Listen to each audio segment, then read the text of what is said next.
ऐसे बहुत सारे रेसलर्स हैं जिनकी मौत बहुत कम उम्र में हो गई, जिससे लोगों को काफी हैरानी भी हुई कि वो ऐसी क्या चीज थी जिसके कारण इतने सारे रेसलर्स समय से पहले चल बसे। यहाँ हम बात करेंगे 30 ऐसे रेसलर्स की जिनकी मौत 40 साल की उम्र से पहले हो गई।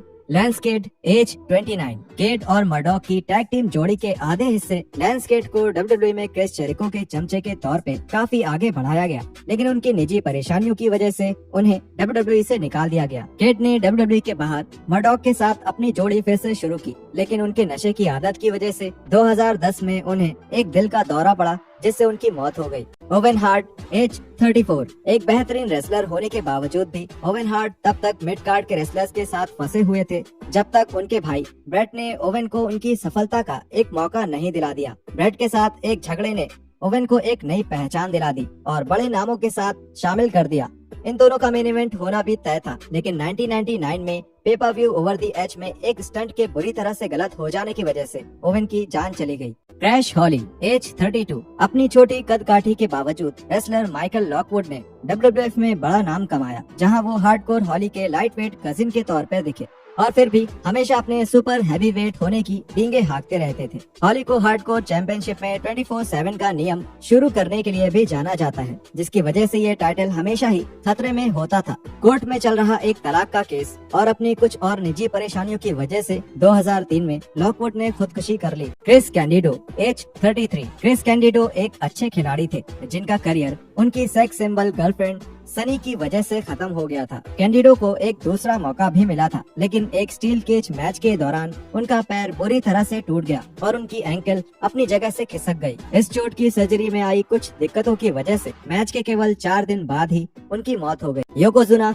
एज 34। समोआ के सुपरस्टार रॉडनी अनोया ने 1993 में रेसलमेनिया 9 में ब्रेट हार्ट को हराकर WWF चैंपियन के तौर पे तेजी से आगे बढ़ना शुरू किया। हालांकि उन्होंने WWF चैंपियनशिप और WWF टैग टीम चैंपियनशिप का खिताब 2 बार जीता था, लेकिन बढ़ते वजन की दिक्कत की वजह से साल 2000 में इंग्लैंड में एक इंडी प्रमोशन के दौरान पल्मोनरी एडेमा नाम की बीमारी से उनकी मौत हो गई। Umaga as 36। एडवर्ड फाटू ने अपनी असली कजिन मैट अनोया के साथ मिलकर WWF में एरिक बिशॉफ के सपोर्टर 3 मिनट वार्निंग के तौर पर काम किया, लेकिन उनको जब उमागा द समोअन बुलडोजर के तौर पे वापस लाया गया तब उन्हें पहले से ज्यादा सफलता मिली। उमागा को मेन इवेंट्स में रखा गया और वो रेसलमेनिया 23 के बैटल ऑफ द बिलियनियर्स में भी दिखे, जहां वो विंस मैकमैन के साथ थे। उनकी बुरी आदतों की वजह से उन्होंने एक ड्रग रिहैब में जाने से मना कर दिया, जिसकी वजह से उन्हें WWF से निकाल दिया गया। 2009 में ड्रग के ओवरडोज की वजह से उनकी मौत हो गई। Eddie Guerrero age 38। बेहतरीन शोहरत और रेसलिंग का टैलेंट होने के बावजूद भी एडी को नशे की आदत लग गई, जिससे वो खुद को ही बर्बाद करते रहे।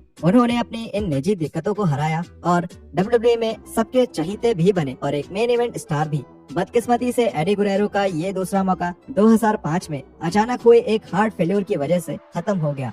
रिक मैग्रो एज 30। क्विक ड्रॉ रिक मैग्रो एक टैलेंटेड रेसलर थे जिन्होंने छोटी कंपनीज में शानदार परफॉर्म करने के बाद फिर WWF में अपनी जगह बनाई, जहां उन्होंने दूसरे रेसलर्स को आगे बढ़ाने के लिए हारने वाले रेसलर के तौर पे बहुत से मजेदार मैचेस खेले, जिनमें रैंडी माचो मैन सैवेज के WWF के शुरुआती मैचेस भी शामिल थे। उन्होंने रॉडी पाइपर के साथ टीवी पर एक बड़ा मैच खेला, जिसमें पाइपर ने उन्हें बहुत मारा, जिसके बाद रेफरी को मैच खत्म करना पड़ा। इत्तेफाक से रिक की मौत मैच के टीवी पर दिखाए जाने के कुछ ही समय बाद ही हो गई, जिससे कुछ फैंस को लगा कि ये पाइपर की मार की वजह से हुआ है। मैकग्रॉ की मौत 1985 में हार्ट फेल्योर की वजह से हुई, जो कुछ लोगों के मुताबिक ऐसा ड्रग अब्यूज की वजह से हुआ। Brian Pillman age 35।